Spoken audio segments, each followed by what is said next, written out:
Hi, welcome to Kodamanchili గ్రామం. ఇదే కొడమంచిలి గ్రామం ఆచంట మండలం కొడమంచిలి గ్రామం వెస్ట్ గోదావరి జిల్లాలో ఉంది. ఈ కొడమంచిలి గ్రామం యొక్క ప్రత్యేకత ఏంటంటే ఇక్కడ శివాలయం ఎదురుగుండా శివాలయం నిర్మించారు. అది ఎందుకంటే ఇంతకు ముందు శివాలయం నిర్మించిన ఇది కొత్త శివాలయం, మీకు కనబడేది కొత్త శివాలయం. ఈ కొత్త శివాలయంలో మహేశ్వరుడు పరమేశ్వరుడు నిత్యం పూజలు అందుకుంటూ ఉంటాడు. ఈయన కొడమంచిలి గ్రామ ప్రజల్ని నిత్యం రక్షిస్తూ ఉంటాడు. ఇక్కడ పంటలు, పాడి పంటలు సమృద్ధిగా ఉంటాయి. ఇక్కడ ప్రజలందరూ ఎంతో సుఖ సంతోషాలతో జీవిస్తున్నారు.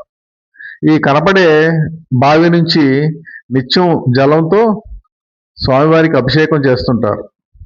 ఇది నూతనంగా నిర్మించిన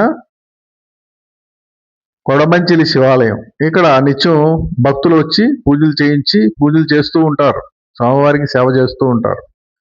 ఈ నందీశ్వరుని చూడండి, ఆయన భక్తులని నిత్యం కాపాడుతూ ఉంటాడు. ఇక్కడ రైతులని, పశుపక్షాదుల్ని, గ్రామ ప్రజల్ని ఈయన నిత్యం కాపాడుతూ రక్షిస్తుంటాడు. ఇప్పుడు మీకు కనపడేది ఇదే శివాలయం ఎదురుగుండా ఉన్న శివాలయం. ఆ దూరంగా కనపడుతుంది చూడండి, గోపురం మీద శిఖరం, అది పాత శివాలయం. ఇదే పాత శివాలయం. ఈ పాత శివాలయం మొదట నిర్మించారు. ఈ నిర్మాణ లోపంలోనూ దోషం వల్ల ఈ గ్రామంలో అనేకమైన ప్రమాదాలు, మరణాలు, పంట నష్టాలు జరగడం వల్ల ఇదే పాత శివాలయం. మీకు కనబడి చూడండి ఈ గోపురం. ఈ పాత శివాలయం ఎదురుగుండానే మీకు ఇంతకుముందు చూపించాను చూడండి, ఇది జనార్దన స్వామి ఆలయం. మీకు కనబడేది జనార్దన స్వామి ఆలయం.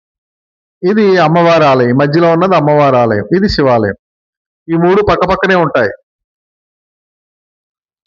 ఈ జనార్దన స్వామి ఆలయంలో జనార్దన స్వామి నిత్యము పూజలు అందుకుంటూ గ్రామ ప్రజల్ని కాపాడుతూ ఉంటాడు. ఇది కొడమంచిలి గ్రామంలో ఉన్న శివాలయం, అమ్మవారి ఆలయం, జనార్దన స్వామి ఆలయం. ఇప్పుడు మీకు నేను చూపించేది కొడమంచిలి గ్రామంలో శివాలయం ఎదురుగుండా శివాలయం, కొత్తగా నిర్మించిన ఈ శివాలయంలో సర్వేశ్వరుడు పరమేశ్వరుడు నిత్యం పూజలు అందుకుంటూ ప్రజల్ని రక్షిస్తూ ఉంటాడు. ఈ గ్రామాల్లో ఉన్న ఈ శివాలయానికి ప్రజలు నిత్యం వచ్చి పూజలు చేయిస్తూ స్వామివారిని సేవిస్తూ ఉంటారు. చూడండి మీకు కనపడుతుంది కదా, ఇది పంతులు గారు వినాయకుడికి పూజ చేస్తున్నారు. ఈయన చాలా భక్తిగా ప్రజలందరికీ అనుకూలంగా ఈ నందీశ్వరుని చూడండి, ఈయన నిత్యం సర్వేశ్వరుడు ఎదురుగుండా ఉండి స్వామివారి ఆజ్ఞ కోసం ఎదురు చూస్తూ ఉంటాడు. ఈ వినాయకుడు చూడండి, స్వామివారు నిత్యము పూజలు అందుకుంటూ ఉంటారు, ఈ విఘ్నేశ్వరుడు. ఇప్పుడు మనం స్వామివారిని దర్శించుకుందాం. ఈ నందీశ్వరుడు దర్శనం అయిన తర్వాత మనం స్వామివారిని దర్శించుకుందాం. ఇప్పుడు చూడండి, గర్భగుడిలోకి వెళ్తున్నాం మనం. ఇప్పుడు పంతులు గారు అమ్మవారికి హారతి ఇస్తున్నారు, అదేవిధంగా స్వామివారికి కూడా హారతి ఇస్తున్నారు. చూడండి, నిత్యం ఈ సర్వేశ్వరుడు పరమేశ్వరుడు నారాయణుడు గోవిందుడు ఈయన నిత్యం పూజలు అందుకుంటూ ఉంటాడు, ఈ పరమేశ్వరుడు. ఇక్కడ కొడమంచిలి గ్రామంలో శివాలయం ఎదురుగుండా శివాలయం అనేది చాలా ప్రత్యేకం. స్వామివారిని చూసి మీరు అందరూ కూడా దర్శనం చేసుకోండి. మీకు స్వామివారి శివలింగాన్ని చూపిస్తున్నాను, మీరు బాగా దర్శనం చేసుకోండి. ఓం నమ శివాయ. అమ్మవారిని చూడండి, తల్లి మాత పార్వతీమాత నిత్యం గ్రామ ప్రజల్ని అందరినీ రక్షిస్తూ ఉంటుంది. విఘ్నేశ్వరుడు కూడా గ్రామ ప్రజలందరినీ రక్షిస్తూ ఉంటాడు. ఇది కొడమంచిలి గ్రామం యొక్క ప్రత్యేకత.